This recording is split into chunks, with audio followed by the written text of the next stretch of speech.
program this morning, we turn our attention back to Delta State as a second part of a two-part series which began last week. On the program this morning, we're joined over the phone by Dr. Fred Latimore, who is the Director General, Delta State Orientation and Communication Bureau, as we look to review 2 years of Governor Sheriff Oborevwori's infrastructure and the journey in Delta. Good morning to you, Dr. Fred. Can you hear me? Yes, I can hear you. Good morning. Well, yes, thanks for joining me on the program. Morning. I can see you as well. You're looking very hale and hearty and sharp. Thank you very much. Now, let's get straight into the business of the day. Midterm assessments. A lot of Nigerians, and particularly Deltans, in respect to the oil-rich region and the infrastructural strides under His Excellency Sheriff Oborevwori, are looking to understand the concept of this more acronym and how it translates to improved quality of life for dwellers in Delta State. Let's get your thoughts. Well, the more agenda is something that was crafted and it was deliberate by the governor. He came prepared, and more agenda simply means meaningful development, opportunity for all Deltans, realistic reforms, enhanced peace and security. And he has focused on this agenda from the outset, and where we are today is the dividends of that holistic implementation of the more agenda. And from the letter breadth of the state, in the 3 senatorial districts, Deltans are already feeling the impact of the governor's good governance in terms of infrastructure development. And if you look at Delta the way we are today, it's quite different from where we are coming from. And for the very first time, the construction giant, Julius Berger, was contracted to construct our flyovers, our bridges, and some of our roads. And CCECC of China is also doing another marvelous job on the Ughelli-Asaba Expressway. There is a dualization project which is near completion. So the governor is touching the letter breadth of the state with over 500 roads under construction, and some have been completed. And we have our yellow school projects that is ongoing, where the governor is also constructing new schools and expanding the educational sector, funding the tertiary institutions to where we are right now. So in all, we have the cause to celebrate, and our second anniversary will be Thursday this week, which is 29th of May 2025. Now, we're just about 2 days away from this anniversaries, and I'd like for us to understand some of the issues that inspired this more agenda, particularly when you talk about meaningful developments. I see that the state has had its Ministry of Works unbundled. It's clearly divided into one commissioner overseeing rural and riverine roads, while the other one is focused on urban projects. What informed this unbundling of the Ministry of Works in Delta?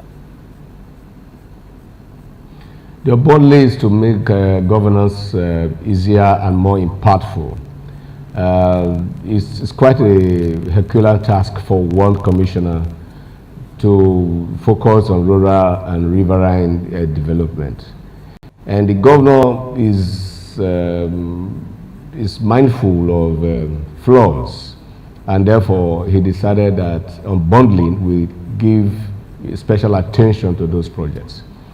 And that is why we have been able to record this kind of a tremendous success that we have in the state. Mr. Charles Ayango is in charge of Works Rural. Riverine, I'm sorry. And the other one is Commissioner Izizi, who is in charge of the urban. And the two men are doing a great job for us. And you can see that our urban roads have improved, and the rural roads within the both the one in all the 3 senatorial districts, they've gotten facelift. And what the governor has also done is that in the 2025 budget, We also have dedicated amount that has been allocated to local governments for infrastructure. And I think it's over 2 billion per local government. And these funds are being used now to maintain roads and construct new ones at the local government level. So why the Rural Ministry of Works is doing the ones connecting various communities, the Urban Ministry is also doing expansion projects on our major cities of Ughelli, Sapele, Warri, and all that. So we also have another ministry also that is in charge of riverine infrastructure. And that one too is also another way of reaching our people at the riverine areas to expand development and then bring new innovations to road construction by way of engaging tested construction companies to handle our projects at the riverine communities. Now, are there specific projects that would be commissioned in 2 days' time to mark this second year in office anniversary? There are quite a lot of them, and I think the two commissioners have mentioned those roads that will be commissioned. Our governor has been away; he just came into the country, and I think in the next couple of hours between now and tomorrow, we should be able to have the final list of the ones that the governor will be commissioning between now and next week. Now, in terms of realistic reforms that translates to better living conditions for the people in major cities, much like you've listed, Agbo, Sapele, Ughelli, and not forgetting Kwali. It's on the focus on education. I know Ughelli and Warri house some of the most renowned educational institutions across the Niger Delta. Are there going to be more of such institutions, or is the government consolidating on improving and expanding the existing structures? For now, we have quite a number of universities that the government is funding. Governor Kowa in the last administration was able to establish additional 3 universities. And the governor came and decided to expand the infrastructure for those universities, get equipment for their science laboratories and all of that. And also, the governor also changed the nomenclature of Delta University of Science and Technology to Santa Delta University. And that is to give additional opportunity for us to expound the faculties and bring in more courses that will be accredited by the National University Commission. He also established a campus at Ororokpe, and the campus of Ororokpe has since taken off, but the permanent site is under construction, and there's an amazing job going on there. And so, as far as education is concerned, we're in good standing, but government has a deliberate policy of assessing what we have been able to achieve, and then to see if we have additional opportunity to establish more universities, because this is important for our children to be admitted. We're having a lot of backlog of students who cannot go through the JAMB because of one problem or the other, and the state government is deliberate about it. Try to have more universities and institutions to accommodate our children so that no child is deprived of having a tertiary education. And so you also know recently that JAMB have an issue that really touched on every aspect of this country. And in fact, somebody had to commit suicide because of this same JAMB issue. And that is why we are very careful that our children that are brilliant, that are enthusiastic about education, we want to see how we can accommodate all of them, if not all of them, at least 80% of them, every year, to continue their education. So this aspect is under the MORE agenda, and His Excellency is still watching. For now, he has not created additional universities apart from the campus that he created at Ororokpe. But I'm sure that as we move along, based on assessments here and there, if there's a need for additional universities or higher institutions to be established, he will definitely do so. But right now, he's busy pumping funds into these institutions to make sure that the standard is maintained and then our children come out clean. Let me also say this, that Delta is the only state in this country where ASU strike is not entertained. Lecturers in Delta State universities, they don't go on strike whenever ASU is on strike because our lecturers are well paid, all their entitlements are paid as at when due. So they don't have any reason to go on strike. So in Delta, if you enroll for a 4 years course, it's 4 years. If you enroll for a 5 years course, it's a 5 years course. That is what we do here in Delta. Now, you'd agree with me, Dr. Fred, that away from education, another vital aspect of human life is health. How would you assess the healthcare sector and the transformations under His Excellency's administration? The health sector has received a boom. Immediately he came in, he released a chunk of money into the health sector for procurement of drugs, for expansion of infrastructure, and for renovation of some of these health centers that were not performing well. And we are lucky to have Dr. Joseph, who is our Honorable Commissioner for Health, a vibrant young man who knows his onions. And he has been working with his team to make sure that the health sector is doing well. So in Delta, children of between age 1 and 5 is free healthcare services, and pregnant women have special treatment when they go to the hospitals. And our system here has been digitalized, and the payment system is also now easier. We have been able to employ more doctors and nurses, and the services in all our hospitals across the state has improved tremendously.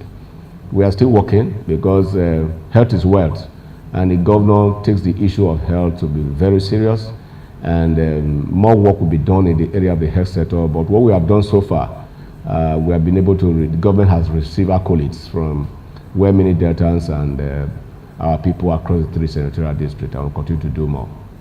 Now, in terms of remuneration, there's been conversations across the Niger Delta as to how much the pay package for health workers is in the respective states. We've seen some adjustments in some states to meet up with what is now considered to be the barest minimum that workers should be earning vis-a-vis conversations against the newly agreed minimum wage. How would you assess Delta State's compliance with this regard?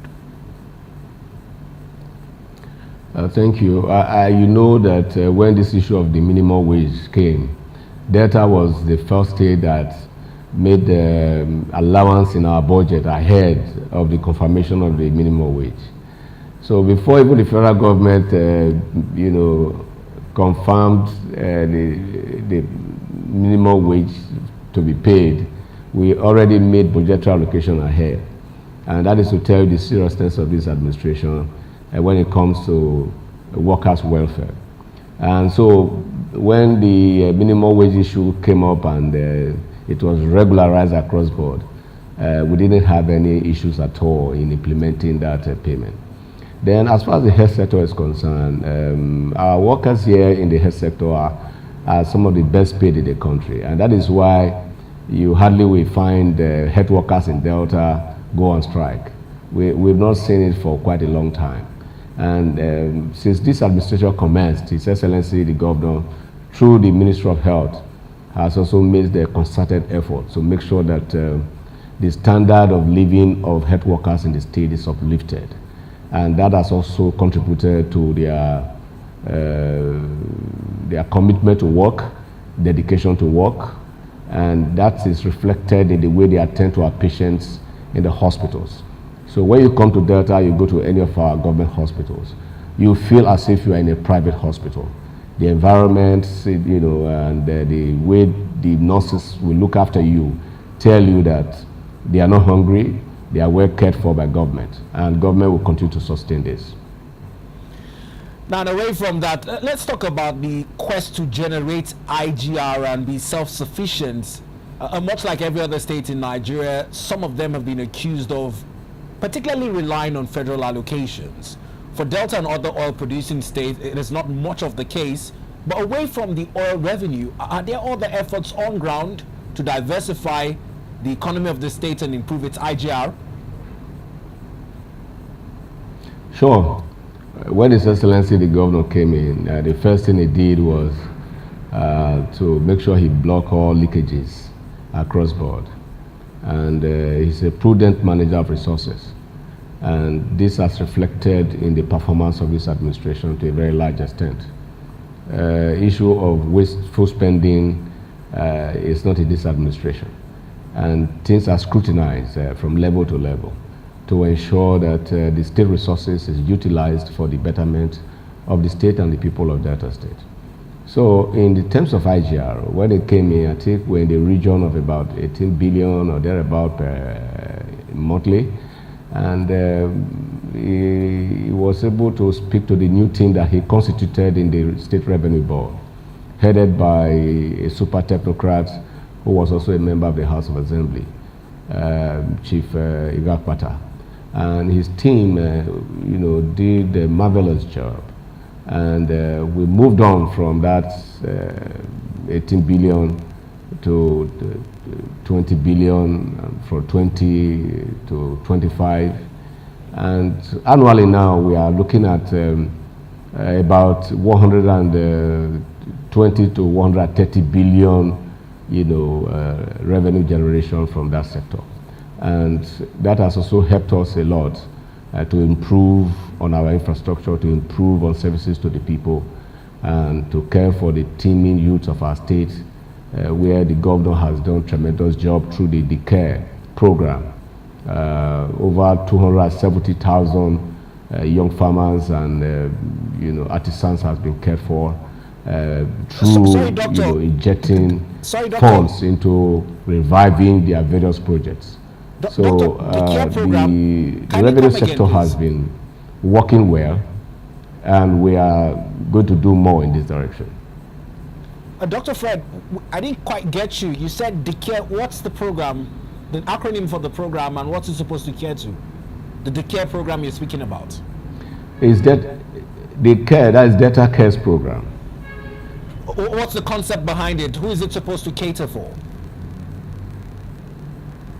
The state government is doing it in conjunction with the federal government in terms of providing funds to support the agricultural sector. And so that program has become one of the major programs that has helped a lot of farmers across the state. And periodically, they are taken from the 3 senatorial districts, and they are being funded and given farm implements and other things that they need to perform well in their farming business. So that's a good one. That has also helped us to improve food production in the state.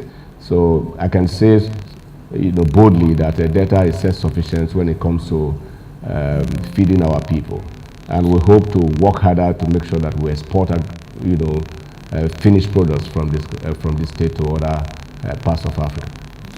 Now, the funds under the partnership between the federal government and Delta State, are these funds grants or are they soft loans? And if they are soft loans, is there a timeline on the repayment? I think those are grants. They are grants given to farmers. And the way we operate in Delta is that we deal with cluster groups, for example. And if you give, you assist farmers on an individual basis, you are likely not to get a very good result. So the state has a lot of cooperative societies across board in terms of agriculture. When you talk about fish farming, and all of that, cassava and the rest of it, they all have cooperative societies. And these cooperative societies, they are registered bodies, and they have leadership that you can deal with. So some of these are put together, Then we invite them to Asaba, to our center here where we normally empower the people, and the governor will speak to them. And from time to time too, after they have received these grants, the State Bureau for Wealth and Job Creation, the Ministry of Agriculture, and the Ministry of Women Affairs also, they have their mentorship program that they conduct for these beneficiaries, so that they're able to know how to manage their businesses, their resources, and how to grow, the capital that has been given to them in terms of money, and so that from time to time, government is able to know their progress and to see how we can assist them further in their agricultural business. Now, that's quite brilliant on the part of interventions to farmers. But on a broader note, in terms of job creation, I know there was a review sometime last year on the level of employability of Niger Deltans in their respective state civil service commissions, and particularly on focus on the judiciary in terms of churning out legal bigwigs to take up judicial position officers in the state. How has Delta failed in that regard? Please come again. I can't get you properly. My question is on the expanded job creation targets. Last year, there was a review on how the Niger Delta states are performing in terms of recruitment into their various state civil services, particularly with a focus on the judiciary at the state level. How is Delta State faring under this broad job creation and opportunities for all initiative in terms of civil service and the judiciary? Well, the issue of job creation and recruitment of civil servants, they are two different things altogether. Wealth and job creation, those ones are regular, they are quarterly. We advertise, we ask our youths, so those who have nothing doing, to come forward for training, and then after training we empower them. We did that severally during the previous administration under Governor Kowa. But in this very particular administration, we shifted a little bit to lay emphasis on those who already have small-scale businesses that they are doing, but they are having financial challenges, in growing their businesses. Now, the reason for this is that they already have, those who are doing business, they have shops already, and those who are farmers, they have farms already, but they have financial challenges on how to expound their businesses. So the state government took data, we took the statistics, we took the figures of all of these persons and brought them together, and then we are able to sift them out in groups to know their challenges and what they need to move forward. And then through that avenue, the government is able now to give them grants to now expand their businesses. We had COVID-19, and this also affected a lot of businesses. So the governor, his emphasis is that, well, those businesses that are already on ground, that even some of them, they are employers of laborers already, but they are having challenges. If we help those ones to grow, it will be faster for us. And then as we expand those ones, then the young ones who are coming up to, that they can join, they can also take more people with them and move on to grow the economy. So that is what we have basically done in terms of, giving grants to existing businesses to grow. And that has been a tremendous, and the result is faster, because what we experienced in the previous administration is that once you train these young ones, and then you give them starter packs. We used to give them what we call starter packs, like hair dryers, barbing equipment, and the rest of them. Some people alleged that some were found in marketplaces where some of these things were sold. So they were not actually, some of them that are not quite honest, they were not using these things to do business after the training. So now that we have shifted attention now to those who are already doing businesses, then we can assist those ones to take more people to grow the economy, and that is what we have done. Then in the area of civil service, white collar jobs are usually not too there for everybody. And the employment, as far as government is concerned, is a bit slow because government cannot employ every graduate in the state. So what we normally do when there are vacancies, as people are retiring from the civil service, we need to fill in the gap, and government has always done this transparently. I think in this administration we have done for teachers and one other group like that, and the process was transparent, it was peaceful, and we didn't have any challenges. So as more as the more openings we have in the civil service, government will continue to fill up the gap by bringing the young ones. And the government is very, very serious about this. As I speak to you now, there is a verification exercise going on in the state, in the civil service. And the issue of falsification of age, Governor Oborevwori has taken that very seriously. And so people were made to produce their schools, primary school certificates. They were made to produce their birth certificate. And through this process and other strategies adopted by the state government, we have been able to discover that quite a number of persons who falsified their age when they were entering the civil service were caught and then were asked to retire compulsorily, so that to give room for the young ones to come.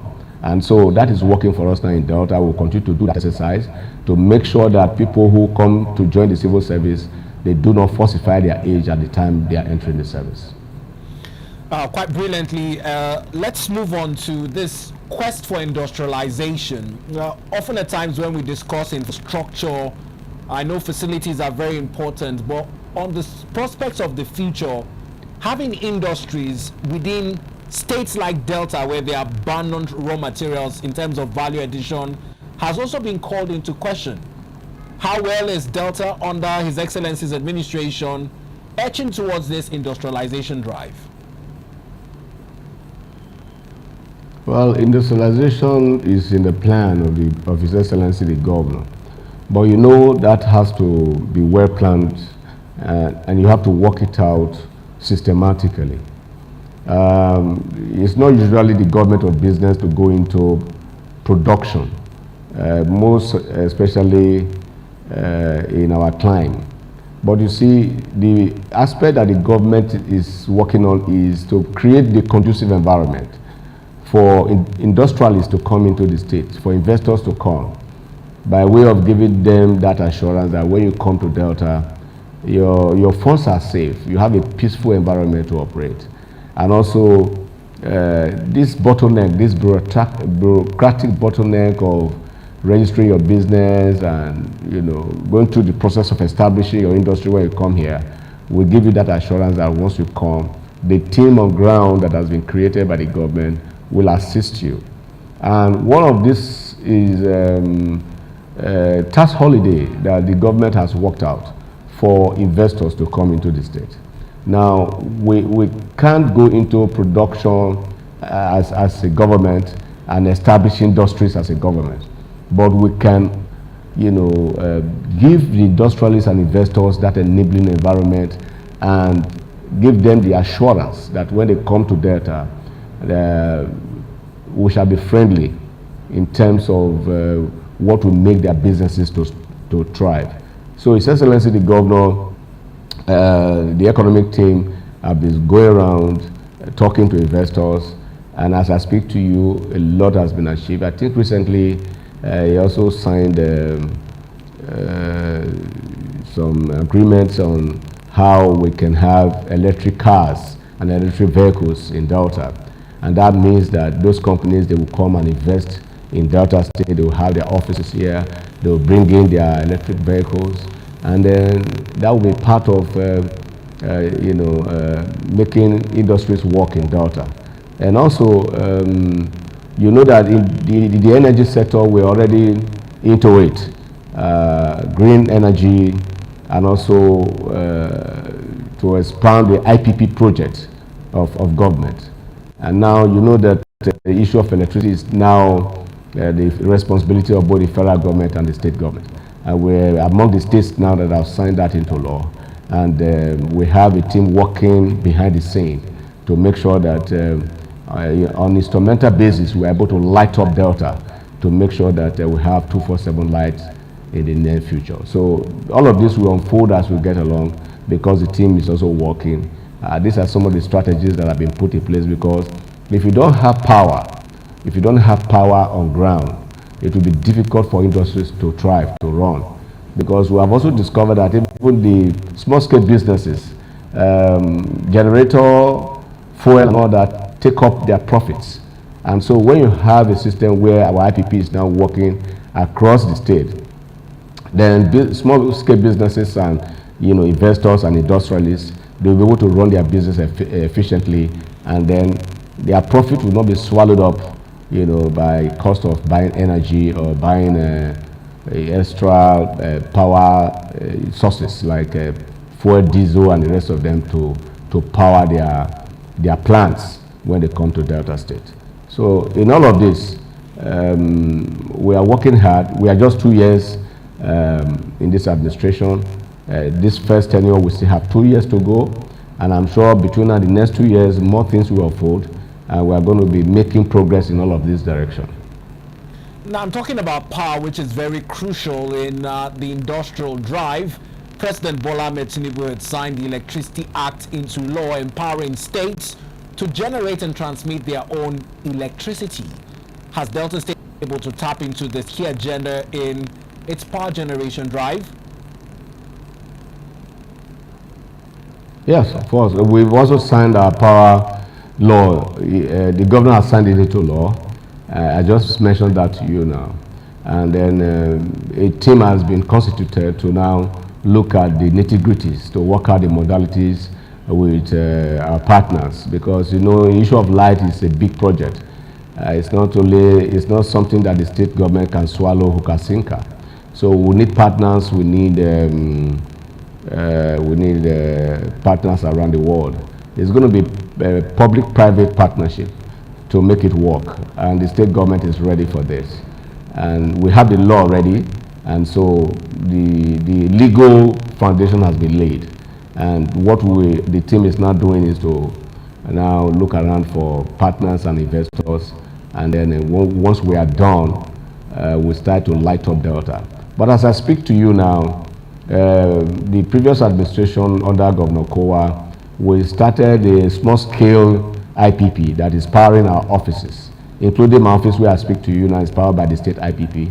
The broadcasting service is powered by the state IPP. The state secretariat is powered by a state IPP. Most of the government infrastructure here in the state are powered by the government IPP. But see, this is not enough. What we are enjoying as a government now, the governor want to expand it so that the entire people of Delta State, those who are resident and those who are coming to do business in Delta, should be able to have a strong IPP to do their businesses. And this is what we are working on. Now, let's talk about environmental rejuvenation. Delta, like every other oil-producing state, has quite the headache of the activities of IOCs and levels of environmental degradation. In terms of the governor's drive towards environmental remediation, how far has the state fared in compliance with this? You see, the degradation in Delta is something that has been addressed tremendously by the previous administration, which this administration is also improving upon. One of the most difficult challenge that we had in the Delta, especially in the state capital and in the Warri environment and part of Delta North and all that, is the issue of erosion, where storm waters will destroy a lot of properties in the state when there is heavy downpour. So what the government did in the previous administration is to come up with a deliberate policy of constructing underground bunker water tunnels that takes water immediately to the river Niger. And that works perfectly to keep Asaba safe from issue of flooding, which has also helped us to control our erosions here. Then when this administration came up to, His Excellency the Governor also now ensured that the other projects in Eka North East, in Warri, Borukoko, and the rest of them, and Efun and environ, where we also experience erosion problems, are addressed. And this same underground water bunkers were also constructed to now take away water from the surface immediately there is heavy downpour of rain. So that has drastically helped us to control the issue of erosion and environmental degradation. But of course, we know that the other degradation we have is that of oil spillages in our riverine communities. And that is far above the powers of the state government, because that is largely controlled by the federal government. But I'm also aware that this administration under President Bola Ahmed Tinubu is doing a tremendous job in making sure that the environmental degradations in area where we explore oil are controlled and bring back life to those communities. So, in all, our environmental policy here is quite robust, and the Ministry of Environment is doing quite a tremendous job, making sure that our environment is kept clean, and there are all blockages on our sidewalks and all the rest that will normally cause environmental problems are dealt with. And for now in Delta State, we don't really have that issue of serious environmental degradations, because we are working so hard to control it. Now, in keeping with the MORE agenda which we're discussing, the letter E in MORE stands for Enhanced Peace and Security in Delta, especially for host communities where oil is being produced, and there's a purported oil theft that is affecting most of the Niger Delta states. How well is Delta in terms of its peace and stability? Security and stability in Delta is quite unique under the Enhanced Peace and Security encapsulated in the MORE agenda of His Excellency. And you see that Delta is very peaceful today, even though we still have skirmishes of reports of crimes here and there, which is a global problem. Even in advanced countries like the America, UK, and the rest of them, we've heard of even students shooting in classes and terrorists doing some terrible things or even those civilized countries with high technology. But in Delta here, what the governor has done to reduce it, because he was able to find out that the causes of violence and insecurity is about poverty, it's about joblessness, it's about frustration. And so it came up with these empowerment of our young people, like I explained to you earlier on, by making sure that they have vocation, and those vocations are partly funded by way of grant by government, and then also bringing youths closer to government. In this administration, we have quite a number of young people who are commissioners, and they are able to have that feedback for the youths, that their peers, that they explain to them to how government functions. So for those of them who don't really know how government functions in the past, they now have their friends who are also in government that explain the workings of government to them from time to time. So the security agencies in the state, they have what they call a State Security Council meeting, where they meet with His Excellency the Governor and they strategize from time to time. And this strategy is to make sure that the state is calm and insecurity controlled to the barest minimum.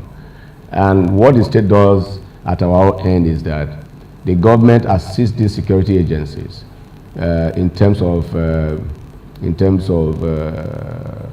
logistics and other assistance to enable them operate the way they should to bring about peace to the state. And the governor has done that through procurement of operational vehicles.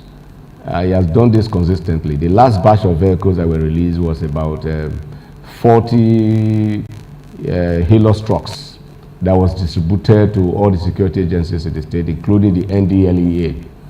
And these trucks and all the other gadgets that were given to them has been able to enable them to track, some of these deviants and then make them to pay for their crimes, and at the same time, those ones that are victims of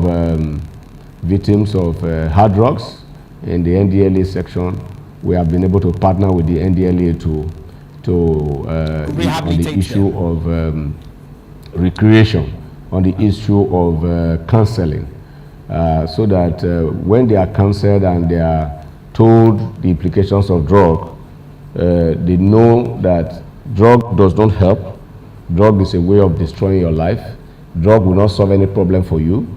And then also, the state government is also planning now that those who are taking hard drugs, those victims that have been arrested and under rehabilitation, we have also the recreation program for them, programs of vocational programs, so that even as they are going through rehabilitation, they are being trained on certain vocations. By the time they finish, they are able now, the government is able to now assist them with grants, so that when they leave that rehabilitation, they can fend for themselves and become employers of labor. This aspect is very unique. And recently too, the state governor empowered the